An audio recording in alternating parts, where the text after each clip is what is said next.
The group leader warned his subordinates to be cautious, as there might be powerful individuals in the area. The scouting soldier returned and reported that the village was deserted and unguarded. The group leader was suspicious. Could this be a trap? With the situation like this, they eventually discovered the students' shelter. Lien's order was to bring all of these people with them. Not long after, Zhang Yi, who had devised this evil plan, discovered that the satellite phone signal at the students' residence had changed. Zhang Yi then went to the window to gaze at the neighboring village. He was eager to see the outcome of his plan. A while later, he went to the control room where Xin was. She was watching a movie. When her brother arrived, Zhang Yi greeted the girl and asked if watching movies alone wasn't boring. He came to obtain information about the enemy's satellite signal. Xin said that these people were very cautious, and since the use of satellite phones wasn't frequent, the data obtained was very limited. However, she managed to find out the identity of the person Zhang Yi had killed. His name was Goen, Xiaohong Lian's cousin, the leader of the Xiangxing base, and also the captain of a team. Zhang Yi was worried that he had unintentionally killed a relative of the Xiangxing base leader. This matter would have significant consequences. Based on the recorded conversations between him and several people from the Xiangxing base, as well as people from other bases, they might have to face a joint attack from the two organizations. Zhang Yi then imagined the worst-case scenario. However, Zhang Yi wasn't afraid of these people. Unless they also possessed military strength capable of using missiles, these people wouldn't become a significant threat. In fact, Zhang Yi hoped to face these people on the battlefield. Only by doing so could they understand that the Shirshan base's location now belonged to Zhang Yi. Xin carefully observed as Zhang Yi spoke. She stated that they had to fight once again so that these people could understand their strength. Xin then took the opportunity to discuss the snow cult. Through the intercepted conversations, it seemed that several bases had a very negative attitude towards the snow cult followers. Therefore, Xin was certain that there would be conflict among them. Zhang Yi asked for Xin's advice. Xin said that if they were attacked by the Xiangxing base, they might have to consider the snow cult followers as allies. Zhang Yi stated that unknown allies were more dangerous than the enemy itself. However, he didn't mind using these people and exploiting them. Meanwhile, at the Xiangxing base, the soldiers sent to investigate the satellite signal in the Shirshan base area returned with the stolen phone and several people for interrogation. Xiaohong Lian was reading in her office when she was informed that they had returned with the results of their investigation. They found Goiwen's lost mobile phone in Suzhou City and captured a group of students who called themselves the Tian King Academy students, and their teacher was with Zhang Yi. Regarding Zhang Yi, he wasn't seen, but they found a large ice and snow fortress on the other side. The man believed that if his guess was correct, Zhang Yi and his subordinates lived behind the fortress. With this report, Xiaohong Lian felt satisfied and wanted to know where the captives were. The man suggested that she immediately interrogate them. There were innocent and naive students from Guru Lian. The students couldn't help but think that this woman was very beautiful. The bald man told her that one of them must have a connection with Shirshan because he found evidence of body modification technology on his body. Xiaohong Lian ordered that this person be examined further and then sat down, showing her beautiful legs to those idiots.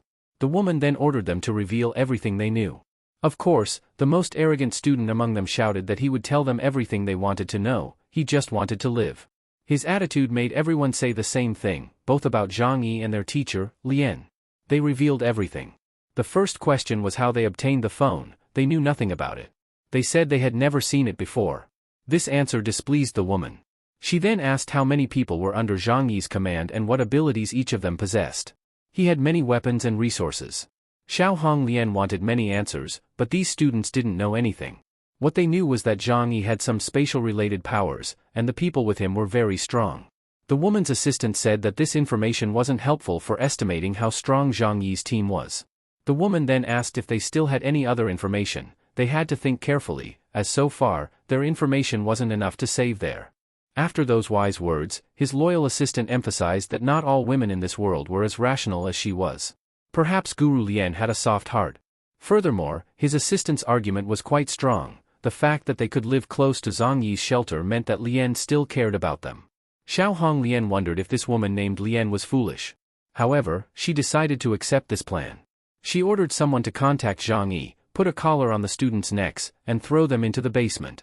The next day, Lian reported that she would visit the village where her students were. Zhang Yi only reminded her not to forget to stay warm outside. Of course, Zhang Yi already knew the fate of the people protected by Lian and wondered how she would react later. The only certainty Zhang Yi had was that with Lian's personality, she wouldn't be as ruthless as he was. What he hoped for was that Lien wouldn't cause any trouble. If she did, he would have to ask her to leave the shelter. The most innocent and naive woman in this story, Lien, was going through her routine, bringing food to her undeserving students. Lien didn't find any signs that anyone was in the village. She wondered if they had been kidnapped by a powerful force. There wasn't a single person in sight. They had truly been taken away. Lien could only ask Zhang Yi for help. She felt that this wasn't a coincidence. If someone had indeed attacked them, the target must have been herself. Her heart told her that she couldn't let them die because of her being elsewhere. Zhang Yi was playing with his phone when he found out something had happened. Lien told him that her students were missing. Xin pretended to be innocent, very shocked to hear the news. She told Zhang Yi that she suspected the groups around them had already reached the area. Zhang Yi knew this was very possible, but it was hard to understand why they took the students away without leaving any signs. Zhang Yi wondered if Lien actually had an enemy who wanted to harm her. However, the woman had never had any enemies. Zhang Yi told her not to worry, as they would find a solution together. They had to investigate whether someone had approached the shelter first to see if there were any clues. For that, Zhang Yi could check the camera recordings, as they monitored the entire area around the house with surveillance cameras. There were no signs of the enemy. If there were no signs of the enemy, what needed to be done was to wait for their reaction. Zhang Yi recalled that although it was currently known that Tianhai City still had 4 large bases, there was still a possibility of actions from unknown small forces. For them to take active action was almost impossible. However, if the kidnappers had taken Lien's students, they must have had a certain plan. All they could do was wait. Lien understood this, but she didn't comprehend what she possessed that made others interested in her. Zhang Yi suggested that they only wanted her because she was very strong, and this made the woman even sadder, as she felt guilty for the loss of her students. Zhang Yi immediately grasped Lien's hand and comforted her, saying that the problem was his problem as well. As soon as they received more information, he would take action. With that, Lien felt slightly more respectful towards him. In the end, her students would still be with her. In front of his 2 girls, Zhang Yi confirmed that they were indeed in danger of being attacked. However, he reminded them that peace in the post-apocalyptic world was temporary, war and battles were normal. Zhang Yi said that if 2 forces attacked them, they could win, but if all the other forces united against them, that was a different story. Zhao then asked if he didn't have any pity for Lien. This question confused Zhang Yi. Zhao then wanted to know if he wasn't interested in Lien. Zhang Yi said that he needed Lien very much, and it would be great if they could become reliable friends. However, before that, Lien had to pass this test. Moreover, he informed Uncle Yu and Chunlei about the situation. His 2 aunts had already predicted that after they killed those people, it was only a matter of time until retaliation came. Zhang Yi emphasized that every time they tried to dominate a place, only when all threats around them were eliminated could they feel safe. Zhang Yi said that not everyone could escape from feelings like theirs, but they didn't need to worry. Once those people realized their strength, they would naturally not try to attack his shelter. Uncle Yu didn't mind having to fight again, only Chunlei felt that every time they had to fight, he had less time for his imaginary wives. Suddenly, they were startled by the sound of an approaching vehicle. Everyone ran to the 2nd floor, and from there, they could see only one vehicle approaching.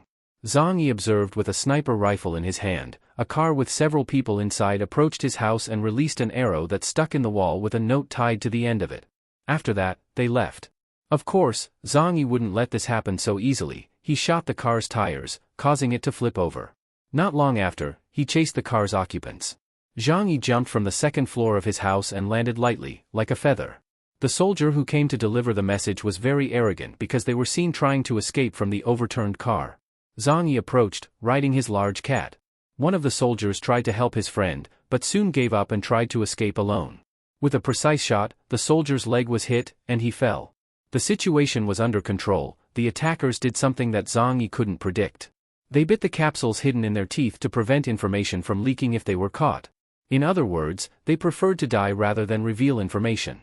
Zhang Yi didn't know their purpose here, but Chun caught the arrow they shot at the wall. Zhang Yi ordered Chun to stop immediately because there was a risk that the arrow was poisonous.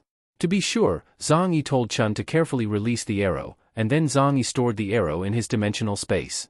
All objects he brought to the alternate space could be observed perfectly, making his ability one of the strongest in the world.